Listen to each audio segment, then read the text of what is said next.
everybody. Thanks for coming out today. I wanted to talk to you guys a bit about finding the next 100 million gamers. So, as we all know, in mobile gaming, like it can be a lot of fun. There's a lot of things that are going on, but when we all get into mobile gaming, I mean, as an individual, this is what we think mobile gaming is going to be like on day one. Like we get to the office, day one, we're all super excited. It's going to be a big party. It's going to be a lot of fun. But then if you're into user acquisition or if you're on the data side, this is what it ends up being after your first day is over. You're just looking at numbers and spreadsheets. And then once you've been in the industry for a little while, then you realize mobile gaming can be just like this. And it kind of loses the joy. So like, where did the fun go? Like finding users and finding gamers, like it should be a lot of fun. Like we should be able to have a lot of fun with our daily job. I mean, we're in mobile gaming. It shouldn't be boring. It shouldn't be awful. So I think for all of us, like reaching the next 100 million gamers, like reaching more and more gamers for your mobile game, it's going to require you to think outside the box a little bit. Like you need to kind of change your traditional mindset of like traditional user acquisition, all that fun stuff. You need to take yourself out of that box. So how do we do that? Well, so first, like, who am I? Like, why am I standing up here talking to you about gamers? You probably don't know me. So BlueStacks, as you may or may not know, we're the second largest PC gaming platform right now, just behind Steam.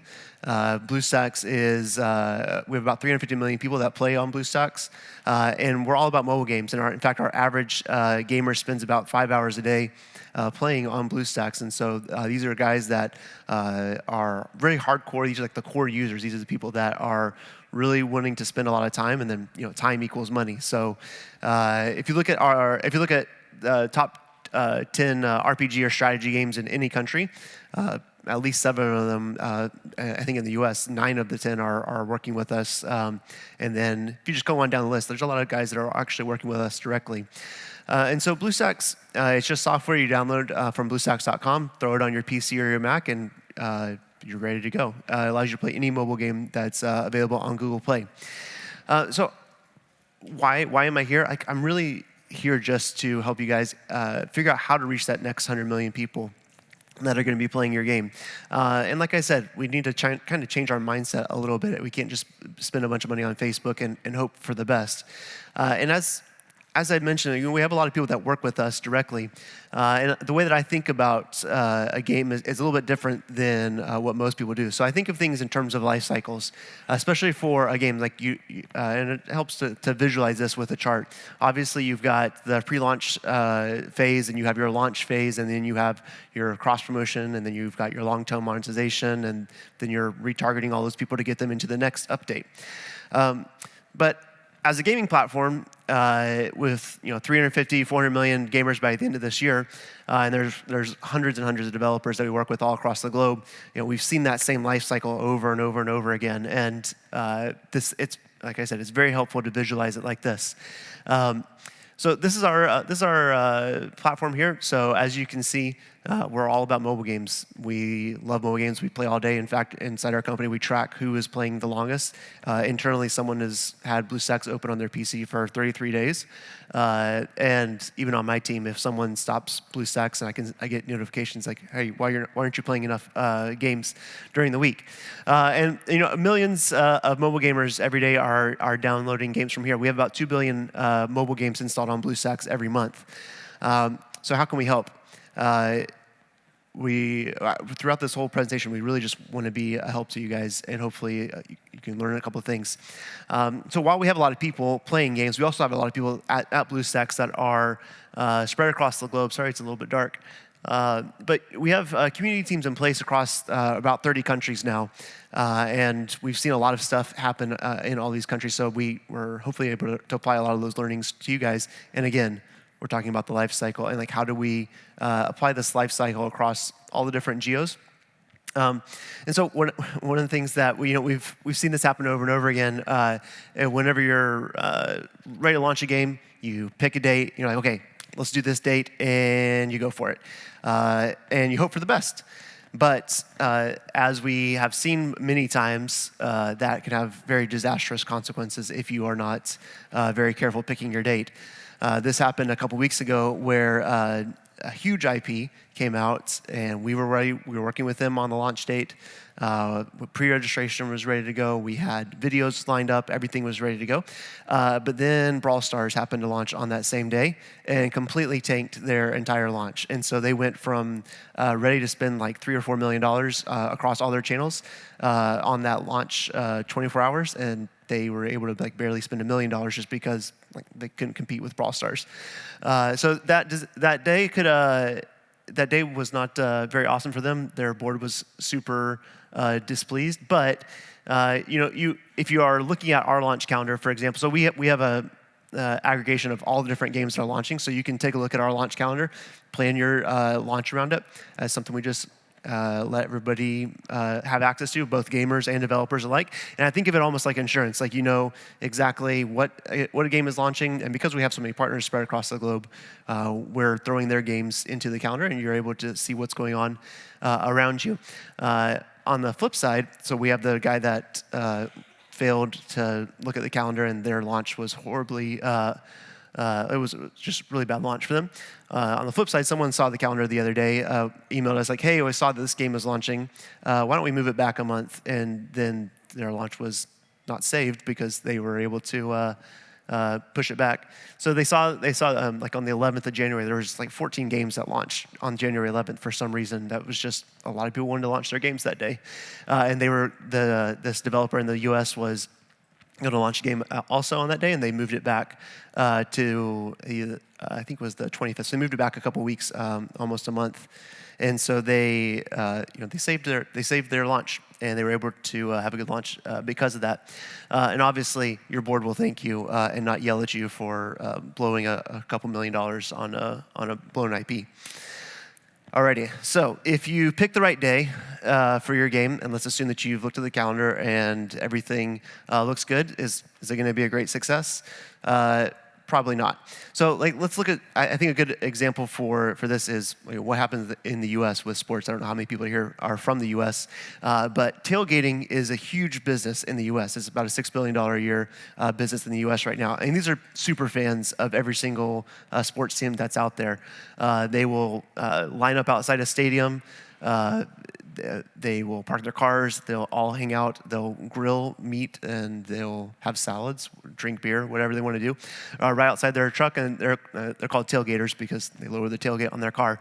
But it's a big business in the U.S. People really get into it. People paint their bodies like they do at football matches, not U.S. football, European football, real soccer. But then, people they really go out. I saw this picture online. I thought it was amazing. This guy went full fine dining for his tailgate. But these are the people that they're spending money on the team gear and stuff like that. But these are really passionate fans.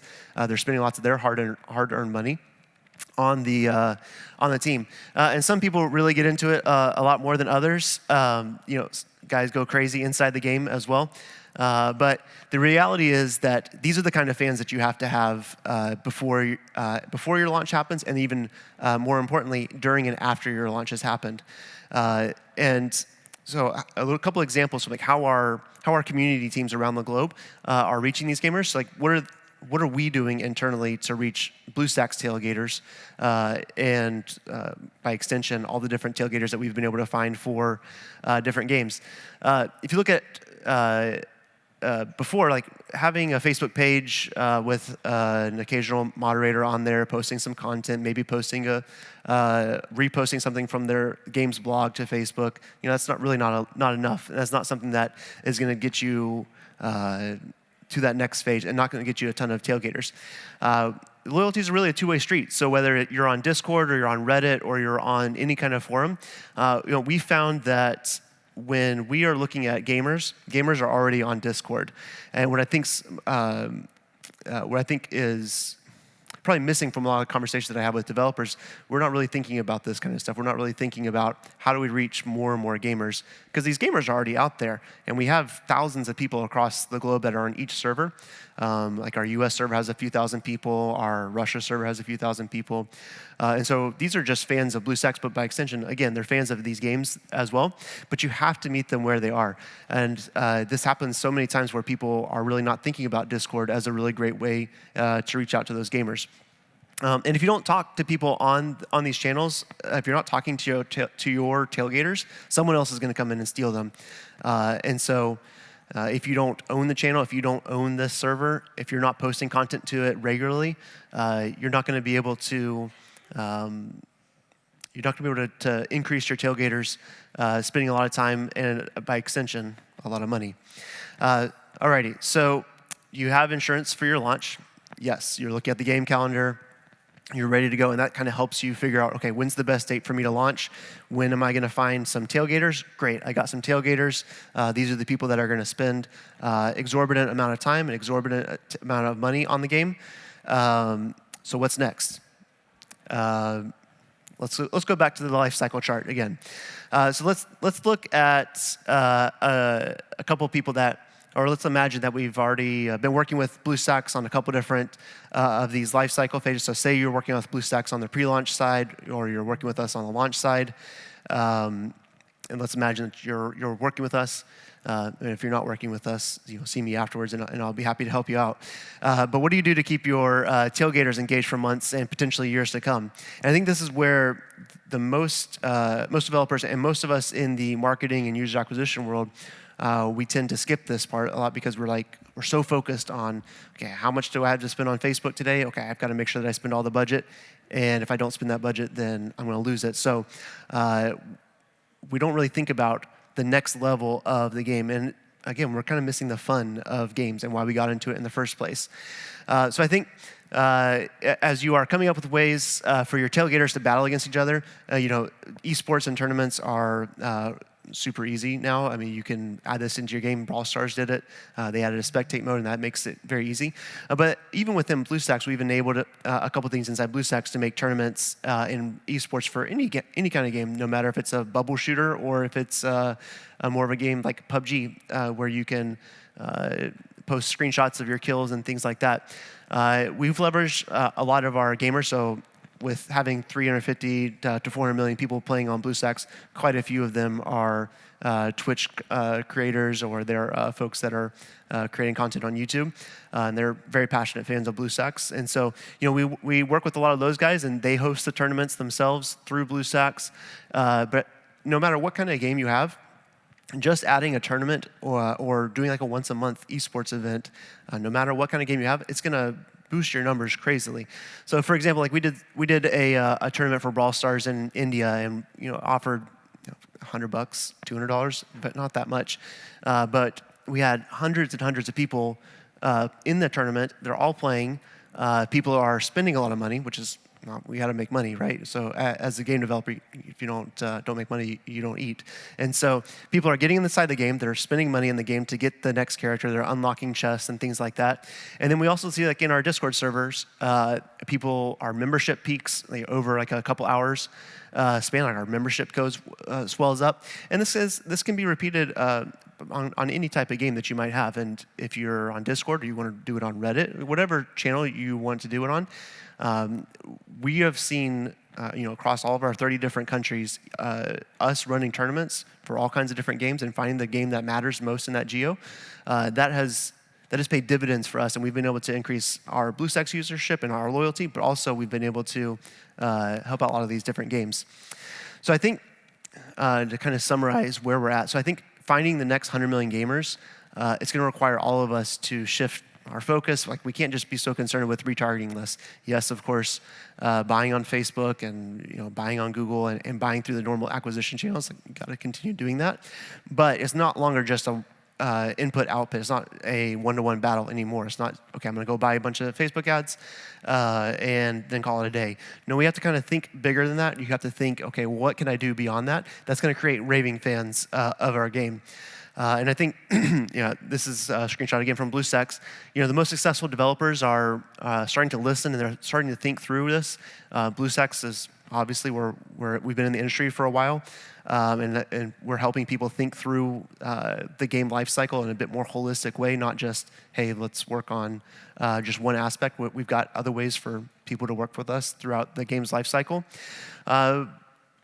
And two, with having this many people spread out across the globe, 30 different countries and languages covered by BlueStacks, we have a wealth of knowledge that we can happily share with people, and that's one of the things that I love doing, is just talking about what we're seeing.